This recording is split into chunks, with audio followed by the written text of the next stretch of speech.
দিয়ে চালিত সকলকে স্বাগত। মনের কথা এই সময় বিষয় ধর্ম এবং আমরা বা ধর্ম প্রসঙ্গ। এর আগে প্রথম দ্বিতীয় পর্ব বলা হয়ে গেছে, আজ পড়ব তৃতীয় পর্ব, শুনতে থাকেন। ধর্ম আধ্যাত্মিক দেশ এবং ধর্মের দেশ আমাদের এই ভারতবর্ষ।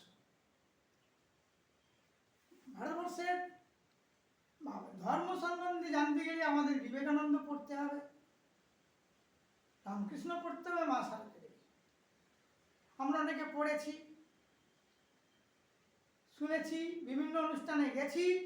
বিভিন্ন ধর্মীয় যারা বিভিন্ন ধর্মে দীক্ষিত, বিভিন্ন আশ্রমের মতো, কেউ বৈষ্ণব, কেউ অনুকূল ঠাকুর, কেউ বালব্রহ্মচারী, কেউ অনেকেই, কত বলবো, ওঙ্কারনাথ সীতারাম, যাকেই বলবো তারা গুরুজিকে মানবেন। আজকে দীক্ষা ফ্যাশন হয়ে দাঁড়িয়েছে বা বিলাসিতায় ভরে গেছে। আমি দীক্ষা নিয়েছি, অমুক নিয়েছি, মেনে চল। যদি মানি তো ঠাকুর নারে পাচন শান্তি পাবে।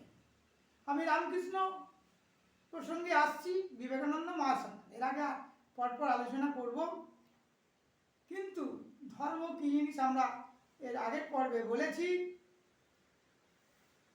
আচ্ছা, কথামৃত নিয়ে আলোচনা হচ্ছে। প্রত্যেক জিনিসেরই একটি ধর্ম আছে, ভৌত বিজ্ঞান তাই বলে। মানুষের ধর্ম কি? মনুষ্যত্ববোধ। ঠাকুর বারবার বলে গেছে মনুষ্যত্ব চাই। মনুষ্যত্ব হচ্ছে ঈশ্বর লাভ, আমাদের মনুষ্যত্ব চাই। আমার আবেদন করছি ভক্তবিন্দু, ভারতবাসী এবং বিশেষ করে দেশবাসীর কাছে, সুনাগরিক করে উঠুন, মানুষ হন, প্রকৃত মানুষ। বারবার বলে যে কথা বলে স্বামীজি বিশ্বজয় করে চলে এলো আমেরিকার বিশ্ব ধর্ম সম্মেলনে।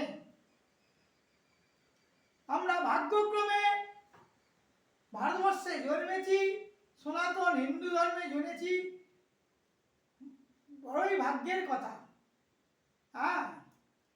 মানতে হবে আমাদের শাস্ত্র বিধান। আমি আরো বলি, ঠাকুরই তো সব কিছু। নিজে না মেনে ভাষণ যিনি দেবেন, যিনি বই লিখবেন, পড়বেন, তিনি মেনে চলেন, আমরা এতে যেন ক্ষান্ত না হই। সেই মানুষটি যার কথার সাথে কাজের মিল থাকা যায়। সত্যই ধর্ম, কর্মই ধর্ম, কর্ম করতে হবে, গীতায় তাই বলা হয়েছে। আমরা সাধারণ মানুষ বিলাসিতায় গা ভাসিয়ে দিলে হবে না। আমরা যারা চাকরি করছি, মা বোনেরাই হোক, যে কেউ হোক, চরিত্রের পবিত্রতা যেন থাকে, ঘুষ না নিই। ঘুষে তো ছেয়ে গেছে। ঘুষ ছাড়া সরকারি অফিস চলে না। সরকারি একমাত্র সমাজ বিরোধী কর্মচারী হিসাবে সরকারি কর্মচারী। কোন অফিসে যাবে? এটা ধর্ম? তারা অথচ বড় বড় জায়গায় দীক্ষা নিয়েছে।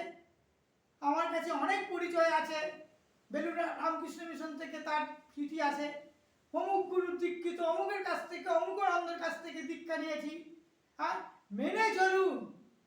ঠাকুর বলেছেন অর্থে কি হয়? অর্থে ভগবান লাভ হয় না। অর্থে হয় কি? খাবার, অন্ন হয়, অন্ন, বস্ত্র, বাসস্থান। খাবার হয়, থাকার জায়গায়, পরনে বস্ত্র, এর উপরে নয়। আমরা মানতে পারিনি, তার চেয়ে আরো চাই, চাওয়ার শেষ নেই। নিজে নিজে কর্ম করুন, সৎ হতে চাই। আমি ভাষণ শুধু দিচ্ছি না, আমি নিজে পালন করি।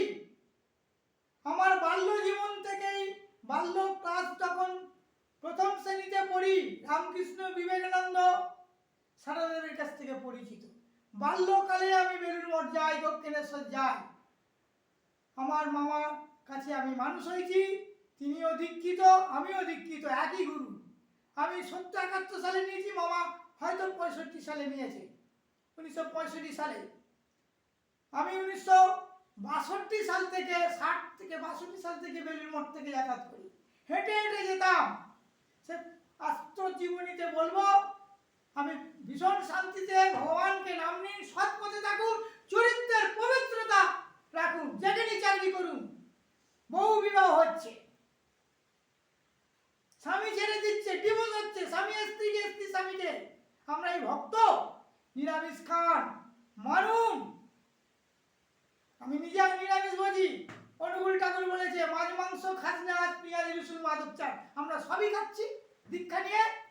মানুষ এখন টাকা পর যত বাড়ির মানুষ তার উল্টো হচ্ছে।